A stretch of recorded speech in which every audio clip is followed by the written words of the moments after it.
আজকে আমাদের আলোচনার বিষয় চারবাক দর্শন। কথাটা শুনলেই অনেকে বলে ওঠেন, হ্যাঁ হ্যাঁ সে তো জানি, ঋণং কৃত্বা ঘৃতং পিবেত, ধার করেও ঘি খাবে, এই যাদের মতবাদ ছিল। আরও বহু বিষয়ের মতোই ভুল ধারণা এখন অনেক মুঠি গ্রাস করে ফেলেছে। তার মধ্যে একটা হলো এই চারবাক দর্শন সম্পর্কে ধারণা।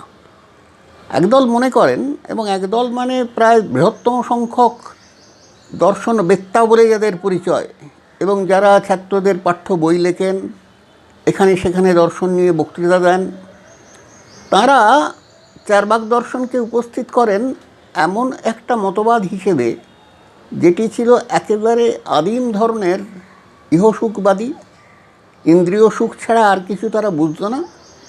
আর যদি দর্শন চিন্তার কথা বলা হয়, তারা ছিল আরও মূর্খ, কারণ প্রত্যক্ষ ছাড়া আর কোনো প্রমাণ তারা মানত না।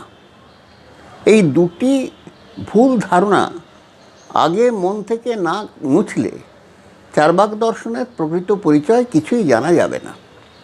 ফলে যাকে বলা হয় লার্নিং, তার আগে একটা আনলার্নিং দরকার আছে। কেন এ কথা বলছি? যে চারবাক দর্শন সম্পর্কে জানার প্রধান সমস্যা হলো, তাদের এই দার্শনিকদের লেখা নিজেদের কোনো একটা আস্ত বই পাওয়া যায় না। ফলে সমস্তটাই হচ্ছে পুনর্গঠন, রিকনস্ট্রাকশন, অন্যদের কথা থেকে নেওয়া, এবং তাদের সম্পর্কে যে শ্লোকগুলো চালু আছে, যা কিছু উদ্ধৃতি তাদের ভাষ্যকারদের লেখা থেকে পাওয়া গেছে, এই সব মিলিয়ে চারবাক দর্শন সম্পর্কে একটা ধারণা খাড়া করা হয়েছে। এবং সেই ধারণা খাড়া করতে গিয়ে যতটা পরিশ্রম করা দরকার, দুঃখের বিষয় এদেশের ও বিদেশের পণ্ডিতরা আগে তা করেননি। 19 শতকের মাঝামাঝি সময়ে প্রথম চারবাক দর্শনের কথা জানার সুযোগ হলো ঈশ্বরচন্দ্র বিদ্যাসাগরের সম্পাদনায় সায়ন মাধবের সর্বদর্শন সংগ্রহ বইটির প্রথম মুদ্রিত সংস্করণ বেরোনোর পর। দুটি গ্রন্থখণ্ডে এটি বেরিয়েছিল। 1853 বেরিয়েছিল প্রথমটি, আর 1858 শেষটি। এই প্রথম গ্রন্থখণ্ডের প্রথম লেখাই ছিল চারবাক দর্শন নিয়ে। সর্বদর্শন সংগ্রহ নামেই বোঝা যায় সব দর্শনের সার কথাগুলি সংক্ষেপে বলে দিয়েছে। একটি গ্রিক শব্দ তৈরি করা হয়েছে এখন, ডক্সোগ্রাফিক্যাল ওয়ার্ক। ভারতে এরকম 8 শতক থেকে কিছু ডক্সোগ্রাফিক্যাল ওয়ার্কের পরিচয় পাওয়া যায়। সবচেয়ে পরিচিত হয়েছিল এই চারবাক দর্শন অধ্যায়টি সর্বদর্শন সংগ্রহের সৌজন্যে। কিন্তু সর্বদর্শন সংগ্রহ বইটি তো এখানে 1850-এর দশকের আগে কেউ জানতেনই না। বিশেষ করে বাংলায়, মানে অবিভক্ত বাংলায় তার একটি পুঁথিও পাওয়া যায়নি, সংস্কৃত কলেজের পুঁথিটি ছাড়া। ফলে বিদ্যাসাগর মশাই যখন সেটি সম্পাদনা করতে বসলেন, তিনি দেখলেন ওই একটি পুঁথির ভিত্তিতে সঠিক পাঠ নির্ধারণ করা যাচ্ছে না। তাই কাশিতে একজন ইংরেজ পণ্ডিত ছিলেন, ফিটস এডওয়ার্ড হল, তাঁকে অনুরোধ করায় তিনি ওই অঞ্চল থেকে দুটি পুঁথি পাঠিয়ে দিলেন। মোট এই 3টি পুঁথির ভিত্তিতে বইটি প্রথম খাড়া করা হলো। প্রথম গ্রন্থখণ্ডটি বেরোনোর পরেই ইউরোপের বিদ্বান মহলে সাড়া পড়ে যায়, কারণ এইখানে একটি দর্শনের পরিচয় পাওয়া যাচ্ছে যেটি কোনোভাবেই কোনো আধ্যাত্মিকতা, কোনো ধরনের পরকালে বিশ্বাস, স্বর্গনরকে বিশ্বাস, ঈশ্বরে বিশ্বাস, যেগুলোকে ভারতীয় দর্শনের মূল কথা বলে ধরা হয়েছিল, তার কিচ্ছু নেই, বরং তার উল্টো কথা আছে। এ ধরনের একটা র্যাডিক্যাল দর্শন গ্রিসে পাওয়া যাবে এ তো ধরেই নেওয়া যায়, কিন্তু ভারতেও যা পাওয়া যাবে এটা বোধহয় তাদের প্রত্যাশার মধ্যে ছিল না। ফলে প্রথম গ্রন্থখণ্ডটি বেরোনোর পরেই প্রথম অধ্যায়, অর্থাৎ চারবাক দর্শন অধ্যায়টির একটি জার্মান অনুবাদ বেরিয়ে গেল জার্মান প্রাচ্যবিদ্যার পত্রিকায়। আর সেই সময় পৃথিবীর সকলেই এই দর্শনটি সম্পর্কে সজাগ হয়ে উঠলেন, যদিও গবেষণার কাজ শুরু হয়েছিল আরও পরে।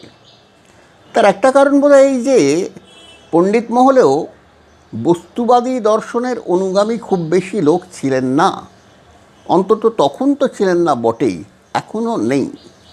ফলে ভাববাদী দর্শনের প্রভাবে যারা আচ্ছন্ন হয়ে আছেন, তাদের পক্ষে বস্তুবাদী দর্শনকে ঠিকমতো অনুধাবন করা, তাকে অবিকৃত অবস্থায় উপস্থিত করা খুবই কঠিন কাজ, আর সেই কঠিন কাজটি কেউই তখন করেননি। বলা যায় হরেস হেমান উইলসন তিনি প্রথম এই বিষয়টি নিয়ে আলোচনা শুরু করেন। তারও আগে অবশ্য কোলব্রুক একেবারেই হাত ফেলতা কিছু সূত্র নিয়ে ভারতে বস্তুবাদের কথা বলেছিলেন। তিনি গ্রিকদের কথা খুব একটা ভাবেননি। তিনি ভেবেছিলেন লাতিন লেখক কিকেরো, ইংরেজিতে বানানটা যেহেতু ল্যাটিনের বানান অনুযায়ী CICERO ভুল করেছি, অনেকে দেখি সিসেরও উচ্চারণ করেন এখানে, যাই হোক লাতিন উচ্চারণ হচ্ছে কিকেরো। তাঁর টাস্কিউলেন ডিসপিউটেশনস বলে একটি বইয়ে যে দর্শনের মতবাদের কথা পাওয়া যায় তিনি তার সঙ্গে মূল লক্ষ্য করেছিলেন। অ্যারিস্টটলের এক শিষ্যর মতবাদের সঙ্গে ডায়াসার্কাস বলা হতো ইংরেজিতে, তারও লেখায় এই ধরনের বস্তুবাদের সূচনা আছে। আমাদের কোলব্রুক এই দুয়ের মধ্যে একটা তুলনা টেনেছিলেন। এই দর্শন বিষয়ক কথাগুলি যেটুকু তারা হাজির করলেন তার ভিত্তিতেই কিন্তু হেগেল তাঁর দর্শনের ইতিহাস লিখেছিলেন। ফলে কত অল্প জিনিসের ওপর কত বেশি কথা লেখা হয়েছে সেটাও খেয়াল করার মতো। চারবাক দর্শন বিষয়ে শুধু এই ডক্সোগ্রাফিক্যাল ওয়ার্ক বা বিভিন্ন দর্শনের সার সংগ্রহ নয়, পরবর্তী অনেক কটি বইয়ে, পরবর্তীকালে প্রকাশিত অনেক কটি বইয়ে 8 থেকে 14 শতকের মধ্যে বেশ কিছু বিতর্ক পাওয়া গেল। বিতর্ক মানে চারবাক দর্শন খণ্ডন। চারবাক কে ছিলেন, কোথায় থাকতেন, কবে থেকে এই দর্শনের সূচনা কেউ জানতেন না, আজও জানা যায় না। কিন্তু এমন একটা দর্শন যে ভারতে ছিল এবং যাবতীয় ভাববাদী দার্শনিকরা এর বিরুদ্ধে খড়গহস্ত হয়ে দাঁড়িয়েছিলেন তার প্রমাণ যথেষ্ট পরিমাণে মিলল। এক এক করে বেরোতে শুরু করলো বিশেষ করে ন্যায় এবং বেদান্ত দর্শনের বই। স্বয়ং শঙ্করাচার্য লোকায়তর বিরুদ্ধে কলম ধরেছেন ন্যায় দর্শনের অন্যতম আচার্য উদয়ন, কলম ধরেছেন ন্যায় বৈশেষিক দর্শনের আরেকজন প্রধান লেখক, ন্যায়মঞ্জুরির লেখক তিনি। এই মিলিয়ে ছোটোখাটো এবং বড়সড় বইয়ে প্রচুর পরিমাণে চারবাক খণ্ডনের প্রয়াস দেখা গেল। এর ভেতর থেকে চারবাক মতের সম্পর্কে সত্য, মিথ্যা এবং অর্ধসত্য কিছু খবর এসেছে। তার উপরে চেষ্টা চলেছে আর কোথায় কোথায় চারবাকদের খবর পাওয়া যায়। সে চেষ্টার ফলও জানিয়েছে এই যে একেবারে 2000 সালের পরে, ভাবুন 1853 প্রথম ফ্যাসিকিউল বেরিয়েছে সর্বদর্শন সংগ্রহ, 2002-এ প্রথম চারবাক খণ্ডাংশগুলি, চারবাক ফ্র্যাগমেন্টস জড়ো করে একটি লেখা বেরোলো জার্নাল অফ ইন্ডিয়ান ফিলোসফি পত্রিকাতে। তার থেকেই প্রথম চারবাক দর্শনের বহু বিচিত্র দিক ধরা পড়ল। আর চারবাক দর্শন মানে যে একটা হেলাফেলা করার ব্যাপার নয়, নেহাত ইহসুখবাদী, ইন্দ্রিয় সুখী সর্বস্ব বা প্রত্যক্ষ ছাড়া আর কোনো প্রমাণ মানে না, এমন আদিম ধারণায় আচ্ছন্ন লোকদের থেকে একটা বেরিয়ে আসার সুযোগ ঘটল। এই সুযোগ ঘটার পরেও কিন্তু এখনও দেখা যায় একটি বইকে নিয়ে ভীষণ বিতর্ক চলে। সে বইটি যখন প্রথম ছাপা হয়েছিল 1944-এ, তার সম্পাদকরা দুই গুজরাটি পণ্ডিত, তাঁরা বলেছিলেন এইটি একমাত্র চারবাক দর্শনের বই, আর কোনো চারবাক দর্শনের বই তখন অবধি পাওয়া যায়নি। শুধু তখন অবধি নয়, শুধু 1944-এ নয়, এই 2019 সালেও পাওয়া যায়নি। এবং যেটিকে চারবাক দর্শনের বই বলা হচ্ছে সেটি যে আদৌ চারবাক দর্শনের বই নয়, বরং চারবাক দর্শনের বিরোধী মতের বই, এটা নিয়েও তর্কাতর্কি চলেইছে। মানে এগুলোর ভেতরে যেহেতু কোনো তথ্য দিয়ে প্রমাণ করা যাচ্ছে না, অন্তর্নিহিত যা কিছু কথা আছে তার ব্যাখ্যা বিশ্লেষণ দিয়ে যুক্তি খাড়া করতে হচ্ছে, তাই এ ধরনের বইয়ের বা এই ধরনের বই নিয়ে তর্কর কোনো দিন কোনো মীমাংসা হয় না।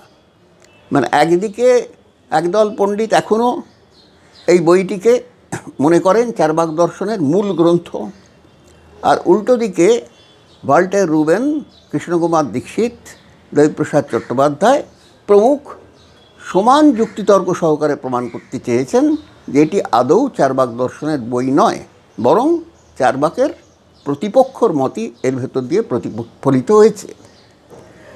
তা এই সব মিলিয়ে এখন চার্বাক দর্শনের পরিচয় জানার সুযোগ আগের তুলনায় বেশি। কিন্তু অন্যান্য ভারতীয় দর্শন, যেমন ধরা যাক ন্যায় বা বৈশেষিক বা দুয়ের মিলিত রূপ ন্যায় বৈশেষিক, বেদান্তর তো কথাই নেই। যদিও বেদান্ত অনেক কটি সম্প্রদায় আছে, তার মধ্যে সবচেয়ে বেশি চর্চা আমাদের পূর্ব ভারতে হয় শঙ্করাচার্যের অদ্বৈত বেদান্তর। আবার দক্ষিণে গিয়ে দেখবেন তার পাশাপাশি মাধ্যর মত, মানে মধ্যমত, তারও সমান চর্চা চলছে, যদিও সেটি অদ্বৈত নয়। অনেক সময় দ্বৈত, অদ্বৈত, বিশিষ্টাদ্বৈত, দ্বৈতাদ্বৈত এরকম প্রায় 1 ডজন ব্যাখ্যা এক বেদান্ত দর্শনের হয়েছে। চার্বাক দর্শনে সেই সুযোগ হয়নি। মোটামুটি বলা যেতে পারে 12 শতকের পরে এই দর্শনের কোনো বই, মূল বই বা তার ব্যাখ্যা গ্রন্থ কিছুই আর পাওয়া যায়নি। আর তার ফলে অনেকটাই ফাঁকা জায়গা রয়ে গেছে বিতর্ক করার, এবং সেই বিতর্কের তথ্যগত ভিত্তি খুবই দুর্বল, অনেক সময় একেবারেই গড়হাজির। তবু মোট কথা যেটা বোঝা গেছে সেটা আজকে বলে শেষ করি। প্রথম কথা, ভারতে বস্তুবাদের ঐতিহ্য অতি প্রাচীন। বেদের সময় না হলেও উপনিষদের সময় থেকেই পরকালে সরাসরি অবিশ্বাস, শুধুমাত্র সংশয় নয়, তার প্রমাণ পাওয়া যাচ্ছে। আর চেতনা ব্যাপারটা দেহের সঙ্গে সংশ্লিষ্ট, দেহের মৃত্যু হলে চেতনারও বিনাশ হয়, এই কথাটিও ভাববাদীদের পক্ষ থেকে চার্বাকদের মুখ দিয়ে বা বস্তুবাদীদের মুখ দিয়ে বলানো হয়েছে। ফলে একদিকে গেল পরকাল, পরলোক ইত্যাদি ধারণায় অবিশ্বাস, এবং যদিও ভারতীয় দর্শনে ঈশ্বরের প্রসঙ্গটা তত গুরুত্বপূর্ণ নয়, অর্থাৎ আপনি নিরীশ্বরবাদী হয়েও ভাববাদী হতে পারেন, নিরীশ্বরবাদী হয়েও কোনো ক্ষতি হবে না যদি আপনি বেদ বিশ্বাসী হন। ফলে সাংখ্য বা এই ধরনের দর্শন ঈশ্বর না মেনেও পার পেয়ে গেছে। কিন্তু ঈশ্বরও মানে না, বেদও মানে না, এমন দর্শনকে তার প্রতিপক্ষরা কখনো ক্ষমা করেননি। ফলে বৌদ্ধ এবং জৈনদের মতো চার্বাককেও বলা হয়েছে অবৈদিক দর্শন। এই অর্থেই তারা হচ্ছে নাস্তিক দর্শন। নাস্তিক মানে যারা বেদের প্রামাণ্য স্বীকার করে না, যদিও অতীতে তার অর্থ ছিল যারা পরলোক স্বীকার করে না। আরও আধুনিককালে তার অর্থ দাঁড়িয়েছে যারা ঈশ্বরের অস্তিত্বে বিশ্বাস করে না। এই সব মিলিয়ে বস্তুবাদের একটি ধারা উপনিষদের সময় থেকে বিনা ছেদে বহমান ছিল কিনা বলা যাচ্ছে না, কিন্তু তার অস্তিত্ব যে ছিল সেটা নিশ্চিতভাবে বলা যাচ্ছে। খ্রিস্টীয় 8 শতকে প্রথম চার্বাক নামটি পাওয়া যায়। বোঝা যায় এদের প্রায়ই উল্লেখ করা হয় বহু বচনে, চার্বাকরা, চার্বাকাহা। এর থেকে ধরা যায় যে এরা হচ্ছেন বস্তুবাদের শেষ প্রতিনিধি। তার আগে লোকায়ত বলতে এই দর্শনকে বোঝানো হয়েছে। এই দার্শনিক মতবাদকে দেহাত্মবাদ, ভূতচৈতন্যবাদ ইত্যাদি নাম পাওয়া গেছে। আর সাধারণভাবে আরও 2টি শব্দ ব্যবহার হতো।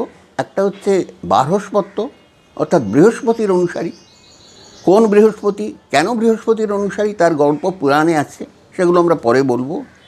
আর নাস্তিক শব্দ দিয়ে যদিও বৌদ্ধ, জৈন, চার্বাক তিনটেকেই বোঝানোর কথা, এবং বেদবাদীরা তাই বোঝান, বৌদ্ধ ও জৈনরা কিন্তু নাস্তিক বলতে একমাত্র চার্বাকদেরই বোঝেন, এবং সেখানে তারা আদি অর্থেই ফিরে যান। যারা পরকালে অবিশ্বাসী, পরলোকে অবিশ্বাসী, তারাই হচ্ছে নাস্তিক। মানে যারা এগুলোর অস্তিত্বে বিশ্বাসী, আছে, তারা হচ্ছে নাস্তিক। আর যারা এগুলোর অস্তিত্বে অবিশ্বাসী, তারা হচ্ছেন নাস্তিক। ফলে নাস্তিক দর্শন বলতে এক একজনের কাছে এক এক রকম ব্যাপার বোঝাবে। কিন্তু ইউরোপীয় ঐতিহ্যে যে বস্তুবাদের কথা আমরা হেরাক্লিটাস, ডেমোক্রিটাস ইত্যাদি সক্রেটিস পূর্ব দার্শনিকদের রচনায় পাই, এদেরও পূর্ণাঙ্গ কোনো বই পাওয়া যায় না, খণ্ডাংশ মাত্র সম্বল। চার্বাকদের ক্ষেত্রেও তাই। লোকায়ত, বারস্পত্য ইত্যাদি নামে যাদের অভিহিত করা হচ্ছে তাদের ক্ষেত্রেও তাই। কিন্তু এই সমস্ত খণ্ডাংশ মিলিয়ে একটা পূর্ণ চিত্র সংকলন করা সম্ভব, যদিও সেটি সর্বথা, অর্থাৎ সব দিক থেকে নির্ভুল হবেই এমন দাবি করা যায় না। যাবতীয় ভারতীয় দর্শন যেখানে ঈশ্বর, পরলোক, বেদ ইত্যাদির মহিমায় আপ্লুত হয়ে আছে, তাদের বিরুদ্ধে একা চার্বাকরা দাঁড়িয়ে আছেন, একা বস্তুবাদীরা দাঁড়িয়ে আছেন। ফলে কার্যত যাবতীয় বস্তুবাদীকেই এখন চার্বাক কথাটা বলা হয়। আর লোকায়ত নামটি আরও প্রাচীন, বৌদ্ধ সাহিত্যে তার উল্লেখ আছে, কিন্তু সেখানে লোকায়ত বলতে মূলত বোঝানো হয় যারা তর্কপ্রবণ, যে কোনো বিষয়ে যারা অবান্তর তর্ক তোলেন। এর বাইরে বৌদ্ধ সাহিত্যেও বস্তুবাদের কথা পাওয়া যায়, কিন্তু সেখানে তার নাম উচ্ছেদবাদ। অজিত কেশকম্বল নামে এক দার্শনিক সেই মতের প্রচারক ছিলেন, এবং তিনি বুদ্ধের বয়সে একটু বড় কিন্তু সমসাময়িক দার্শনিক। আর আরও অনেক কটি মতবাদের মতো মোট ৬২টির কথা বলা হয়েছে, যেগুলোর সঙ্গে এই উচ্ছেদবাদকেও বৌদ্ধরা অস্বীকার করে থাকেন। ফলে আমরা যদি ঐতিহাসিকভাবে আলোচনা করি, তাহলে ভারতের বস্তুবাদী দর্শনের দুটি ধারা দেখতে পাবো। একটা আসছে বৌদ্ধ সাহিত্য থেকে, আর একটা আসছে ব্রাহ্মণ্য সাহিত্য থেকে। এর মধ্যে জৈনরাও আছেন, কিন্তু তাদের বক্তব্য অনেক সময়ই অত্যন্ত অস্বচ্ছ। নাম তো করেনই না, এমনকি কোনো সম্প্রদায়ের নামও করেন না, ব্যক্তি নাম ছেড়ে দিন। ফলে একে অপরে অন্যে এই দিয়েই সব কিছু হয়ে যায়। আর এই সমস্ত কিছু মেলালে কিন্তু একটা জিগসা পাজলের মতো ব্যাপার ঘটে। আমরা সেই পাজলের একটি একটি করে অংশ এরপরে আলোচনা করব।